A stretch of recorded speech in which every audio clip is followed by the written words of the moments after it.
নমস্কার বন্ধুরা, UT fashion and teller হাউসে সকলকে স্বাগত জানাই। আজকে নিয়ে আবার চলে এসেছি বেশ কিছু টুকরো টুকরো। তো আমি এখানে ঘরে কিছু টুকরো ছিল এবং যেহেতু এগুলো পুরো কটনের টুকরো, তো ভাবলাম এবার তাঁতের জন্য একটা ড্রেস করে ফেলি। তো তাঁতের জন্য যা ভাবা তাই কাজ, কিন্তু এই টুকরোগুলো এমন এমন রয়েছে যেটা দিয়ে যে কোনটা কাটবো আর কোনটা কাটবো না বুঝেই উঠতে পারছি না। তো ফাইনালি অনেকবার নাড়াচাড়া করছি, এদিক থেকে ওদিক ঘোরাচ্ছি, ওদিক থেকে ওদিক ঘোরাচ্ছি, ভাবছি কোন কাপড়টাকে কীভাবে ইউজ করবো। অ্যাকচুয়ালি হচ্ছে যেহেতু টুকরো কাপড় থাকে সেহেতু কোনো ডিজাইন ভেবে নিয়ে কাটিং করাটা সম্ভব হয় না।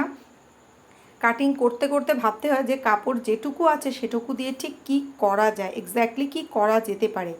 তো সবার প্রথম আমি কি করলাম, সব ডিজাইন মাথা থেকে ঝেড়ে ফেলে প্রথম যেটা করলাম, সমান যে পিস আছে সেটাকে আগে আমি কেটে নিলাম।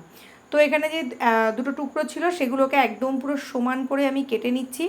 সমান করে কেটে নিয়ে আমি দেখব যে তাহলে অ্যাটলিস্ট কী দাঁড়ায়, এবং মোটামুটি একটা ডিজাইন আন্দাজ করছি সেই ডিজাইনটা এখানে হয় কি না।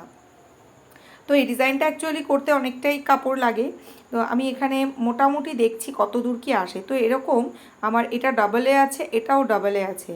তো অনেক ভাবতে ভাবতে ভাবতে ভাবতে যেটা এদিক ওদিক পাতিয়ে, ওদিক থেকে সেদিক পাতিয়ে, সেদিক থেকে ওদিক পাতিয়ে, মেপে ঝেপে একেবারে একাকার করলাম। তো এখানে আমার টোটাল যে লেন্থটা হবে সেটা হচ্ছে 26 ইঞ্চি হবে। 5 বছর বাচ্চার জন্য পারফেক্ট, নর্মাল বাচ্চা হলে পারফেক্ট পুরো 26 ইঞ্চি ঝুল। এবার 26 ইঞ্চি ঝুলের মধ্যে এখানে আমার যা বেরোলো, তো এবার আমি ভাবলাম এখানে আমার এই যে কালচে মেরুন কালারের যে কাপড়টি ছিল সেটা দিয়ে আমি আগে বডিটা তো বার করি, বাকিটা পরে দেখছি। তো এখানে আমি প্রথম যেটা করলাম, সামনের পাটের মার্কিং করে নেব। তো সামনের পাটের মার্কিংয়ের জন্য এখানে 5 ইঞ্চি আমি পুটের মাপ নিলাম এবং 5.5 ইঞ্চি আমি আর্মহোলের মাপ নিলাম, এবং আর্মহোলের মাপের থেকে আমি ছাতির মাপ দিয়ে নিলাম। 8 ইঞ্চি নিলাম আমি ছাতির মাপ মার্জিন সহ। তো এবার তার থেকে ঠিক 1/2 ইঞ্চি কম করে নিলাম আমি কোমরের মাপ মার্জিন সহ। এবার আমি এখান থেকে আর্মহোলের শেপ দিয়ে দিচ্ছি। আর্মহোলের শেপ দেওয়ার সময় যেহেতু গরম এবং পুটটা আমি একটু ছোটোই চাইছিলাম, তাই জন্য 1/2 ইঞ্চি পুটের দিক থেকে আমি একটু বেশি করে ভেতরে ঢুকিয়ে দিলাম। তো এবার এখানে গলার ঝুল নিয়ে নিলাম আমি 3.5 ইঞ্চি, এবং আমি এরকম গোল গলার মতন একটা ডিজাইন করে দিলাম, এবং 2 সুত মতো আমি কিন্তু শোল্ডার ডাউন করে নিয়েছি। তো যেই কাজ, এবার আমি ঝটপট করে কাটিং করে নিচ্ছি। এটাকে কাটিং করে নিয়ে তারপরে কিন্তু আমি করব ব্যাক পার্টের কাটিং। যেহেতু হুক বোতাম ঘাটের জন্য আমি একবারেই কাপড় নিয়ে নেব। যদি কাপড় থাকে তাহলে একবারে কাপড় নিয়ে নিলে কিন্তু ঝামেলা অনেক কম হয়, সেলাই অনেক তাড়াতাড়ি হয়। তা না হলে পরে আবার পট্টি জোড়াতে হয়। তো এখানে এবার আমি এখান থেকে কাপড়টিকে আবার ডাবল ভাঁজ করে নিচ্ছি। ডাবল ভাঁজ করে নিয়ে এইভাবে আমি এখান থেকে ব্যাক পার্টের জন্য কাপড় নিয়ে নিচ্ছি। তো জোড়া দিক যেটা রয়েছে এবং খোলা দিক যেটা রয়েছে যে কোনো দিকে মুখ করে নিতে পারেন, কিন্তু ব্যাপার হচ্ছে 1.5 ইঞ্চি মতন যে সাইড থেকেই মাঝখানের অংশটা নেওয়া হবে না কেন, পিছনের পার্টের জন্য বা সামনের পার্টের যে পার্টে হুক বা চেনের সিস্টেম করবেন সেই পার্টটা কিন্তু 1.5 ইঞ্চি বাড়তি নিয়ে নিতে হবে যদি আপনারা অ্যাকট করতে চান। তা নইলে কিন্তু পরে আবার 1/2 ইঞ্চি বডিতে মার্জিন রেখে পরে আবার এই কাপড়টি এক্সট্রা করে জুড়ে নিতে হবে। তো এখানে আমি একবারেই কেটে নিলাম। একবারে কেটে নেওয়ার পর দেখুন সামনের পাটের থেকে এইভাবে কাপড়ে মোটামুটি গোল গলার ছাপটি পড়ে গেছে। তো আমি মোটামুটি এখান থেকেও গোল গলাটি পুরো একবারে কেটে নিলাম, এবং মাঝখানের যে জোড়ার অংশটি রয়েছে কেটে এইভাবে যতটুকু আমি মার্জিন নিয়েছি এক্সট্রা, সেটিকে এইভাবে চেপে ছাপটা তুলে দিচ্ছি আমি। এবার আমি সামনের পাটের জন্য আর্মহোলের আরও একটুখানি কেটে নেব। এক্ষেত্রে বলি, অনেকেই হয়তো ভাবছেন আর্মহোল কি এক্ষেত্রে বেড়ে যাচ্ছে না। তো সেক্ষেত্রে আমি একটা কথা বলি যে ছোটোদের কিন্তু বডিটা যত ইজি থাকবে ততই বেশি ওরা কমফোর্টেবল হবে। হ্যাঁ, চাইলে যদি আপনি মনে করেন একদম আর্মহোল রাউন্ডের মতনই রাউন্ড রাখবো, তাহলে কিন্তু আরও 1/2 ইঞ্চি উপরের দিকে উঠিয়ে দিতে পারেন, কোনো অসুবিধা নেই। কিন্তু আমি যেহেতু প্রচণ্ড গরম এবং গরমের জন্যই এটা তৈরি করছি, সেজন্য আমি একটু ছেড়েই দিচ্ছি। এবার আমি এখানে যে 5 ইঞ্চি চওড়া যে কাপড় বেরিয়েছে ওখানে ডবল ভাঁজে আছে, এবং এই কাপড়টিও ডবল ভাঁজে আছে। তো এখানে আমি পাতিয়ে নিয়ে ভাবছি এটা যদি একটা লেয়ার লেয়ার ড্রেস করি তো কেমন হয়। তো প্রথমে লেয়ার ড্রেসের জন্য এখানে আমি মেরুন কালারের ওপর এবং ব্যাকপার্ট কাটার পরে যেটুকু বাড়তি রইল সেই কাপড়টুকু নিলাম। তো এখানে আমার কোমরের অংশ বলে রাখি, কোমর কিন্তু আমার রাউন্ডে কাপড় রয়েছে 30, আর হচ্ছে এক পাটের রয়েছে আমার 15। তো এক পাটের যেহেতু 15 রয়েছে, এখানে যেটাই আমি দেখাচ্ছি সেটা কিন্তু সবই এক পাটের দেখাচ্ছি, এবং এর নিচে কিন্তু ডাবল পাটের জন্যও কাপড় রয়েছে। তো এবার আমি যেটা কালচে মেরুন কালার রয়েছে ও কাপড়গুলো যেহেতু একটু শর্ট এবং টুকরো টাকরা আছে, সেহেতু আপনারা প্রথম যে পার্টটা শুরু করবেন সেটাকে একটু খেয়াল রাখবেন 15-র পরে সেটি যেন অন্তত 10 থেকে 15 ইঞ্চি চওড়াই বেশি হয়। তো তো এখানে আমার দেখুন পরপর পরপর আমি এখানে ঝুলের মাপও নিয়ে নিচ্ছি, প্রতিটা লেয়ারে যেন 10 থেকে 15 ইঞ্চি বাড়ে।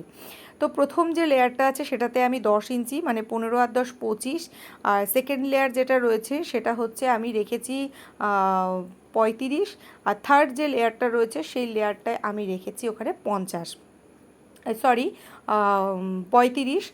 তার কারণ হচ্ছে তার নিচে আমার আরও একটি লেয়ারের প্রয়োজন হচ্ছিল। আমি মেপে দেখলাম আমার 4 ইঞ্চি 5 ইঞ্চি মতো ঝুলটা কম হচ্ছে, তো আমি ওখানে আরও আরেকটি কাপড় জুড়বো। তো সেই কারণে আমি সেই কাপড়টাও যেহেতু জোড়ানো হবে তাহলে নিচে অত কুচি হলে পরে ভার হয়ে যাবে, সেই জন্য আমি ওখানে 10 ইঞ্চি করে যোগ করেছি। সবার প্রথম আমি যেটা করে নেব সেটা হচ্ছে ব্যাকপার্টের যে হুকঘাটের জন্য আমি জায়গা রেখেছিলাম সেটিকে এক সেলাই দিয়ে আমি সেলাই করে নিলাম। তারপরে শোল্ডারটা জয়েন করে নিয়েছি এবং তারপরে আমি এইভাবে তিরছা পট্টি দিয়ে গলায় পট্টি জুড়িয়ে নেব। তো পুরো ভিডিওটা আমি আর অত ডিটেলসে দেখাচ্ছি না, কারণ এই পট্টি জোড়ানো, শোল্ডার জোড়ানো এবং ঘাটের জন্য পট্টি জোড়ানো সমস্তগুলো আমার অন্যান্য সমস্ত ভিডিওতে রয়েছে, সেজন্য আমি আর অত ডিটেলস দেখালাম না।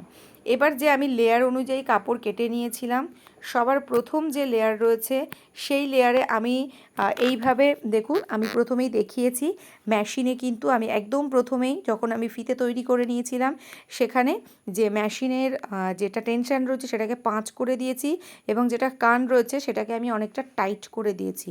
তো সে কারণে কী হবে, আমার অলরেডি একটু একটু কুচি পড়বে এবং বড় বড় সেলাই পড়বে, তো সুতো টেনে এইভাবে কুচিগুলোকে তৈরি করে নিতে হবে। তো পরপর আমি এইভাবে সমস্ত কটার কুচি তৈরি করে নিয়েছি। এবার এই কুচিগুলোকে পরপর আমি সেট করব। তো ওপরের কুচির সঙ্গে নিচের কুচি, যেহেতু আমরা কাপড়টা জানি যে আমরা 10 ইঞ্চি কি 15 ইঞ্চি করেই বেশি নিয়েছি, সেহেতু সেই অনুযায়ী আমি কিন্তু কুচিগুলোকে দেব। কুচিগুলো সেট করার সময় সুতো যেহেতু টেনে কুচিগুলোকে তৈরি করছি, সেহেতু কিন্তু আমরা সেট করার সময় মোটামুটি একবার করে চেক করেই নেব যে আমাদের ঠিক কতটা আসছে চওড়ায়। তো এইভাবে সেট করে নেওয়ার পরে 3টে লেয়ারই আমরা সেট করে নিয়েছি। তারপরে দেখুন একটা সরু লাল কাপড় ছিল, তো ভাবলাম মেরুনের পর যেহেতু মেরুন শুরু হয়েছে, মাঝখানে যদি একটা সরু একটা লাল পট্টি দিয়ে দিই তো দেখতে জিনিসটা ভালোই লাগবে। তো এখানে যেহেতু একদমই সরু, একদমই 1 ইঞ্চির সরু ছিল, তো ঠিক কোমরের যে জয়েন্টটা রয়েছে বডির সঙ্গে, সেই জয়েন্টের ওপরে 1/2 ইঞ্চি করে আমি এরকম সেলাই দিচ্ছি। সেলাইটা দিয়ে ওটাকে আমি এবার উল্টে দেবো। তো ওর উপরে আমি চাপ সেলাই দেবো না, এই জায়গায় চাপ সেলাই দেওয়াটা ঠিক আমার পছন্দ হয় না। আমি জাস্ট এইভাবে মুড়ে দিলাম। তো দেখুন সরুভাবে পট্টিটা দিয়েছি, সেটা কিন্তু যথেষ্টই ভালো লাগছে দেখতে। এবার যেটা করব, প্রথমেই আমি বেল্ট তৈরি করে নিয়েছিলাম। বেল্টটা কিভাবে তৈরি করেছি সেটিও কিন্তু আমার অন্যান্য ভিডিওতে রয়েছে, প্লিজ একবার আপনারা চ্যানেলে দেখে নেবেন। এবার আমি যেরকম মার্জিন নিয়েছি, বেল্টটা ঠিক কোমরের যে ডিজাইনের পট্টিটা আমি দিয়েছি তার ঠিক ওপরে নেব। কোমরের সোজাসুজি কিন্তু আমি নিচ্ছি না, তার ঠিক ওপরে আমি নিচ্ছি। নিয়ে এইভাবে যেরকম 1 ইঞ্চি মার্জিন নিয়েছিলাম, সোজা টানা সেলাই দিয়ে নিয়ে এসেছি এবং পরে আমি এই মেরুন কালারের কাপড়টা জয়েন করেছি, সেটা কি আমি সম্পূর্ণ এইভাবে সেলাই করে নিলাম কুচি কুচি দিয়ে। তারপরে আমি একটি বো তৈরি করছি একদম মাঝখানে সেট করার জন্য। তো একটু এইটুকুই কাপড় আমার বাড়তি ছিল, তাই দিয়ে আমি একটা এইভাবে বো তৈরি করে নিচ্ছি এবং বোটা তৈরি করে মাঝখানে আমি সেট করে দেব। তো ড্রেসটি কেমন লাগলো সেটি জানাতে ভুলবেন না, কমেন্ট করবেন অবশ্যই। যারা ইউটি ফ্যাশন টেলার হাউসে নতুন আছেন তাদের কাছে রিকোয়েস্ট করব, প্লিজ আপনারা চ্যানেলটিকে সাবস্ক্রাইব করে পাশে থাকা বেল আইকনটি প্রেস করে দেবেন এবং ভিডিওটি ভালো লাগলে অবশ্যই লাইক করবেন এবং কমেন্ট করে জানাতে ভুলবেন না। এই হলো ড্রেসটির ফাইনাল লুক। দেখা হবে আবার পরবর্তী ভিডিওতে। টাটা।